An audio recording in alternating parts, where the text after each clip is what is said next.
Baik para pelajar sekalian, kita cari macam biasa 10 faedah. Yang pertama, Al-Fawaid At-Tarbawiyah, faedah dari sudut pendidikan. Dalam ayat yang kita baca, tuan-tuan tengok ayat kita tu. Ayat yang pertama, walitabtaghu min fadlihi. Naklah kamu mencari limpah kurnia Allah, makna cari rezeki. Ulama tadabbur kata apa? Yang bagi lil insan an yaf'alal asbab. Sepatutnya manusia itu mencari sebab. Cari sebab. Awak nak dapat rezeki, ya, nak pergilah bekerja. Ada bekerja di lautan, ada bekerja di darat, ada bekerja di hutan, ada bekerja di pejabat, ada di pasar, ada di macam-macam kerja, cari. Ya, pentingnya seorang hamba Allah Ta'ala itu berusaha, kemudian dia bertawakal kepada Allah. Usaha kena ada. Tapi kalau tak usaha, saya ni penuh yakin. Apa kau yakin? Yakin Allah bagi pertolongan, bagi rezeki. Sebab Tuhan janji, wa ma min dabbatin fil ardi illa 'ala Allahi rizquha. Tak ada benda makhluk melata atas dunia ni kecuali ada rezeki. Habis kenapa saya sibuk nak bekerja? Ulama kata itu bukan tawakal, itu tawakul. Tulis molek. Beza di antara tawakal, tawakul, at-tawakul dengan tawakul. Nabi SAW sedih mengambil sebab. Sebab-sebab membawa kebaikan, sebab-sebab nak menolak daripada keburukan. Sebab itulah waktu nak perang, Nabi kita SAW pakai baju rantai, pakai baju besi. Apa dia pakai baju besinya? Kenapa Nabi tak ajar sahabat-sahabat ni ilmu kebal? Sebagaimana Tok Ayah dia ajar ke pengikut dia ilmu kebal. Pakai kayu kokar ni, gantung di tengkok pula dengan ni. Tak kena ni, senjata tak loop. Nabi tak ajar pula sahabat-sahabat dia. 70 orang gugur dalam peperangan syahid dalam peperangan Uhud. Dia panggil tawakal tu kepada Allah, tapi mesti bazl al-asbab, mesti mengambil usaha. Usaha kitanya, kemudian kita tawakal kepada Allah. Jadi kalau tawakal tanpa usaha, itu dia panggil tawakul, game pemalas nama dia lagi tu. Kenapa tu ayah tak pergi, awak tak pergi kerja ni? Relax ni. Dia kata tawakal, bukan tawakal itu, tawakul. Manusia pemalas, suruh dia pergi kerja. Di akhir ayat Allah kata, wala'allakum tashkurun. Tujuan aku bagi rezeki, aku peringatkan kamu itu ini, supaya kamu bersyukur. Supaya kamu bersyukur. Itu yang besar, kita ni kena syukur pada Allah Azza wa Jalla. Maka ayat ini menunjukkan wujubu syukri ni'matillahi alaihi. Wajib kita syukur dengan nikmat Allah Ta'ala yang ada. Sebab Allah Ta'ala buat segala perkara ini supaya menjadi kegunaan kepada kita manusia untuk bersyukur. Itu tujuan dia. Yang ketiga, balik semula kepada ayat. Wa ma yastawil bahran. Tak sama dua laut. Ada ini masin, ia ni tawar. Ayat ini ikhbarun. Ini dia panggil fawaid ilmiah dah ni. Ikhbarun an qudratihi wa hikmatihi wa rahmatihi. Ayat ini Allah cerita tentang kudrat, kuasa Allah, hikmat, kebijaksanaan Allah Ta'ala, dan juga rahmat Allah Azza wa Jalla. Rahmat Allah Azza wa Jalla. Apa dia? Allah Ta'ala jadikan dua air ini untuk kemaslahatan alam bumi semua. Wa annahu, dan Allah Ta'ala tak samakan dua jenis air, tak sama. Sungai, air dia tawar. Sebab apa air dia tawar? Kenapa? Sebab dia duduk di tengah orang, tengah penempatan manusia. Jadi kalau mari air masin, macam mana kita nak minum? Bagaimana kita nak mandi? Bagaimana kita nak siram pokok-pokok dengan air masin? Mati pokok. Itu rupanya. dan kenapa sungai itu mengalir. Tadi nak jawab sungai mengalir sebab apa? Sebab mengalir itu sebab tadi air itu digunakan. Jadi air mengalir bersih air comel. Itu sebab sungai mengalir. Adapun laut, kenapa dia masin? Sebab dia duduk di tengah benua tu, dia punya apa dia panggil teluk. Luah dia ni. Nak berjalan tak jumpa cari parking kata orang. Tak jumpa cari pantai. Luah dia punya keluasan laut. Air dia tak mengalir. Nak mengalir ke mana? Sungai tak apa, dia ada bukit, ada kuala, pergi ke ujung tu ke laut. Tapi kalau air laut nak mengalir ke mana? Dia punya terlalu luas. Jadi oleh kerana air laut ni tidak mengalir, Allah Subhanahu Wa Taala letak dalam laut ni macam-macam, ikan mati, apa benda mati dalam tu. Maka untuk nak menyelamatkan supaya laut ni tidak busuk, laut ni tidak berbangun busuk, maka diberinya masin air dia. Kita ni kan, kalau kita nak simpan lama ikan, letak dalam air masin. Panggil dia apa ni, buat ikan pengasam dah, letak garam, letak apa, tahamlah. Itu rahsia dia. Kenapa air laut masin? Sebab dia tidak mengalir, supaya tak busuk, maka jadilah dia air masin. Dan hayawan-hayawan dia pula ahsan wa alaz, lebih lazat, lebih sedap lagi. Dia panggil ikan laut sedap daripada ikan sungai lagi. Ada orang kata ikan sungai lebih sedap lagi, mahal. Tak apalah, tak sudut khilaf itu, lidah masing-masing. Tapi yang dalam laut tu lebih banyak. Lebih banyak dia punya. Ada udang, ada ikan, dan dua-dua tu ada belakang tu. Udang dalam sungai pun ada, ikan dalam sungai pun ada, tapi ada perbezaan rasa dia tu. Alhamdulillah. Nak makan ikan 3 rasa, hak sungai ke hak laut. Nak gulai tempoyak tak sesuai ikan laut, ikan sungai. Macam-macam. Tak sudah sebutlah. Tak. Buat meniti air liur pagi-pagi ni. Itulah rahsia. Allah Ta'ala jadikan 2 jenis air. Tawar, masin. Yang tawar mengalir, yang masin tak mengalir. Kenapa tak mengalir? Sebab dia masin. Kenapa dia masin? Sebab tak mau busukkan. Kalau tidak, awak tak boleh duduk tepi pantai. Busuk, banyak bangkai dalam tu. Masya Allah. Tapi air sungai dia berjalan. Dia berjalan tak sempat nak busuk. Yang busuknya manusia. Pergi campur benda-benda dalam tu, campur bahan sampah lah, campur kimia. Jadi yang busuk air, yang membusukkan air sungai ni bukannya asal kejadian. Yang busuk air sungai ni, hati busuk manusia itu yang khianat. Dia duduk campur dalam air tu. Senang-senang dia pergi campur bahan kimia. Baru ni beberapa tempat orang yang keracunan sebab kimia tu. Ini Masya Allah, tabarakallah. Baik. Maka Allah Ta'ala namakan tasmiyatullah al-ma'al azba bahran. Jadi dalam ayat ini Allah Ta'ala sendiri namakan bahr, laut, kepada sungai. Boleh gunakan.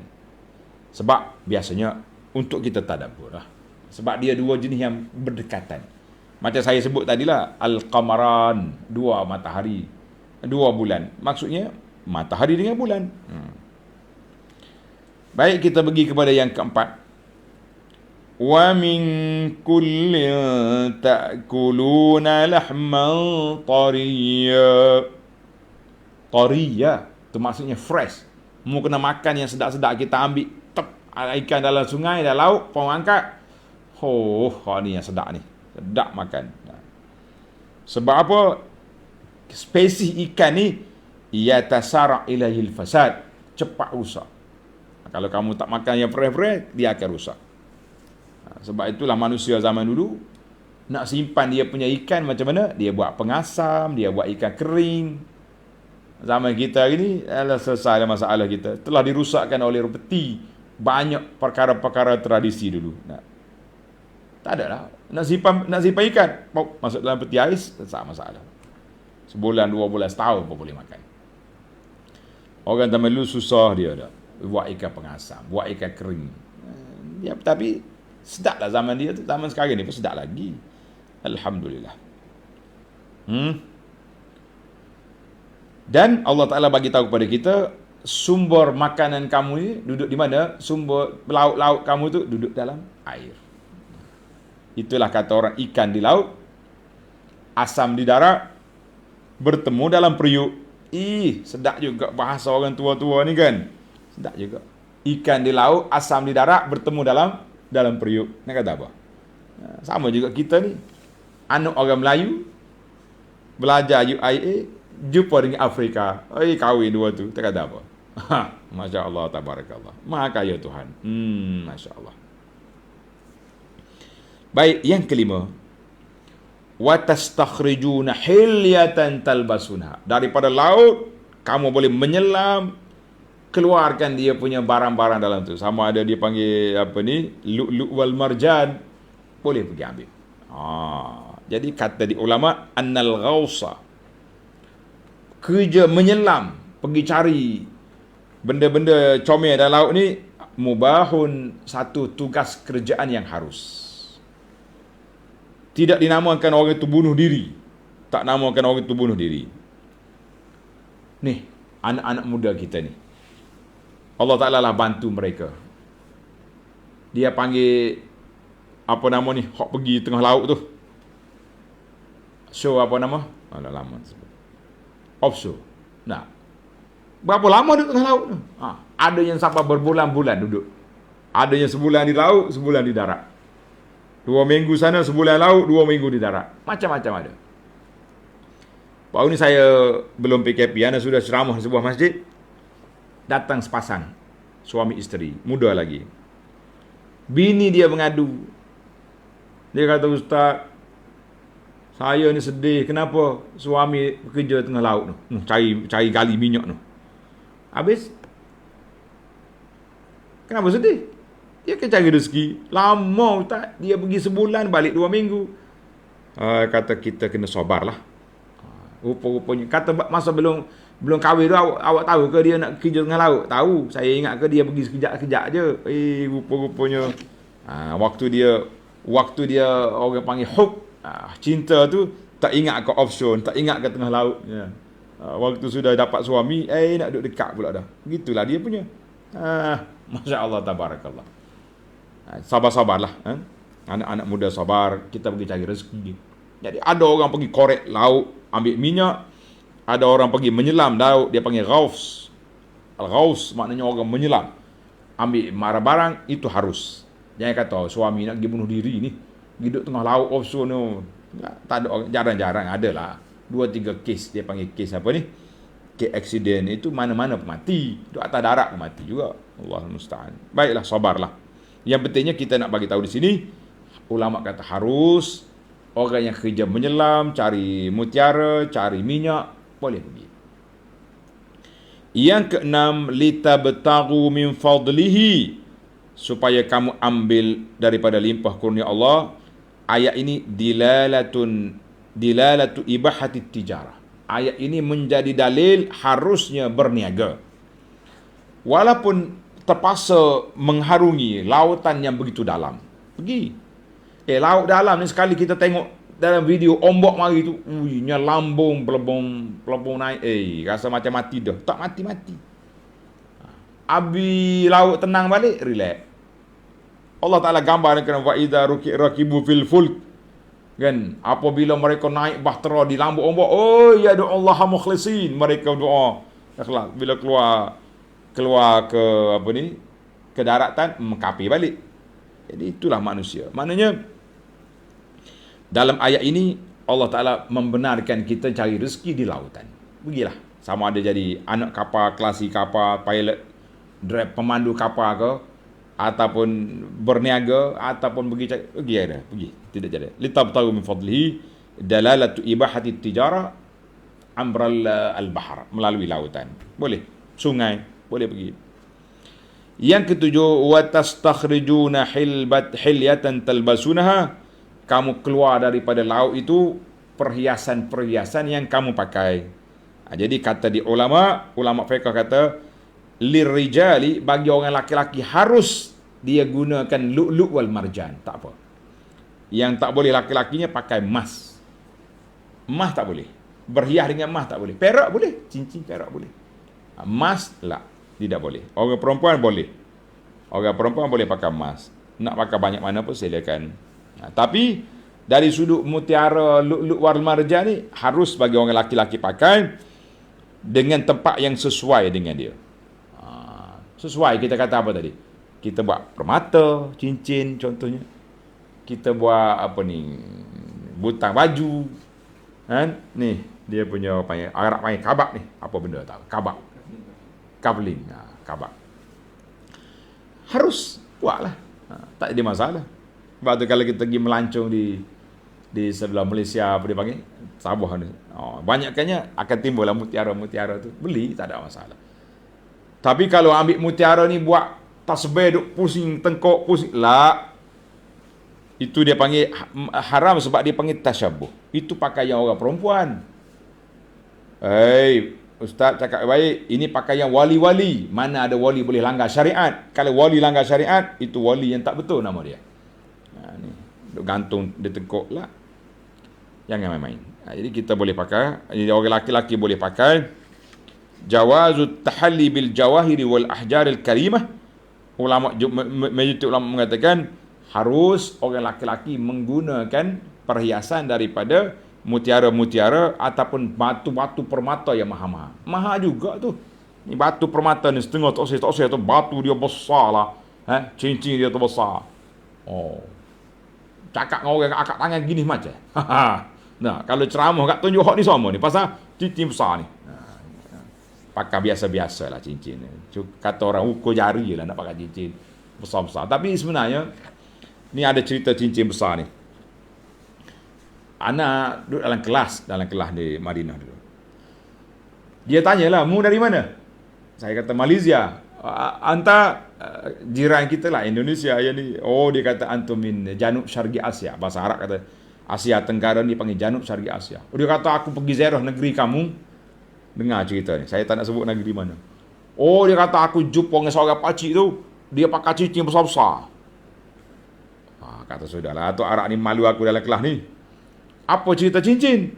Dia kata ya'taqidun. Aku tanya dia, Tok Ayah tu. Dia kata cincin ni kalau pakai kuat. Dia panggil min aqwal muqawiyat. Kuat dia punya power. Selagi tak cabut cincin ni, dia boleh duduk dengan isteri dia sampai berapa jam nak. Kata munyi mak jangan duk malu kau orang dalam kelas ni, Ceh. Kata tutup bomo tu. Tok bomo tu bukannya syekh-syekh tu. Masya-Allah, cerita cincin. Yang pentingnya bagi kita boleh kita pakai cincin dengan perhiasan walaupun batu tu mahal boleh, tapi emas tak boleh. Kalau nak kira batu-batu permata tu mahal. Setengah ustaz-ustaz dia pandai tengok. Permata ni dia panggil delima lah, hak ni macam-macam. Kita Abu Anas ni kalau bak permata ni orang panggil buta mata, tak erti. Pakai juga sekali dua tapi tak apa nak lekat. Tak apalah.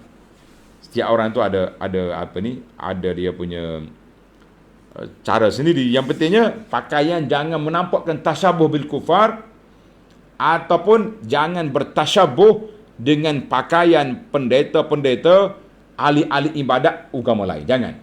Ahli ibadat ulama duduk sangkut sini, kita pun sangkut juga. Kita ada cara tersendiri, kan? Yang ke-8, tengok ayat. Allah kata in tad'uuhum la yasma'u du'aakum. Lemahnya berhala tu kalau kamu panggil, dia tak jawab. Kata orang ini dalil musyahadah. Allah nak suruh kita fikir. Mungkin dekat berhala mau cakap dengan dia, bos, saya susah, ini gua mau banyak susah lah ini hari, ada mau tolong. Berhala tu berkelip pun tidak. Mau minta tolong, jangan. Maka ayat ini dia panggil ayat dalil musyahadah. Kita tengok dengan mata kita, benda ni tidak ada power sama sekali. Yang ke-9, in tad'uuhum la yasma'u du'aakum. Kalau kamu doa, kalau panggil tak dengar. Kata di ulama, man ta'allaqa bi ghairillahi khaba amaluhu. Siapa yang bergantung hati dia lain daripada Allah, dia akan kecewa bila-bila pun. Akan kecewa bila-bila. Tapi syaitan datang, fazayyahumus syaitanu a'malu. Syaitan mari memperhiaskan. Ini bukannya Tuhan, ini perantara. Sama juga kita bila kita pergi Bila kita pergi apa? Bila kita pergi minta doa dengan kubur-kubur ke dengan apa ni, duduk main lagi tu. Kita tak payahlah, kita ada Allah. Kenapa pergi cari yang mati, cari yang hidup? Siapa dia bergantung lain pada Allah Ta'ala, dia akan kecewa. Sebab berhala-berhala ni tak ada power. Yang terakhir yang 10, wa yaumal qiyamati yakfuruna bisyirkikum. Pada hari kiamat nanti, berhala-berhala akan berlepas diri daripada kesyirikan yang kamu buat. Kata ulama, nau'u hadzal kufri huwa tabarru'. Jadi semua mereka akan berlepas diri. Berhala kata, aku tak suruh sembah aku. Aku dah tenang-tenang datang bukit, kau pergi ambil aku buat pahak, buat apa ni, ukir, buat tu kamu sembah sampai aku masuk neraka ni. Berkelahi pula dia dalam neraka nanti. Na'udzubillah. Baiklah para jemaah sekalian, semua perkara lain daripada Allah Ta'ala itu lemah. Makhluk-makhluk ini lemah. Marilah kita mantapkan akidah kita. Kita bergantung kepada Allah Azza wa Jalla. Tadi semalam kita dah bahas tentang masalah minta tolong. Dalam sini lepas, mengambil sebab tak jadi salah. Sandarkan kepada sebab tak jadi salah. Dalam perkara yang mampu kita buat. Jangan salah faham. Jangan pening kepala. Dan wallahu a'lam. Wa sallallahu ala nabiyyina Muhammadin wa ala alihi wa sahbihi ajma'in. Subhana rabbika rabbil izzati amma yasifun wa salamun alal mursalin walhamdulillahi rabbil alamin. Wassalamu alaikum warahmatullahi wabarakatuh.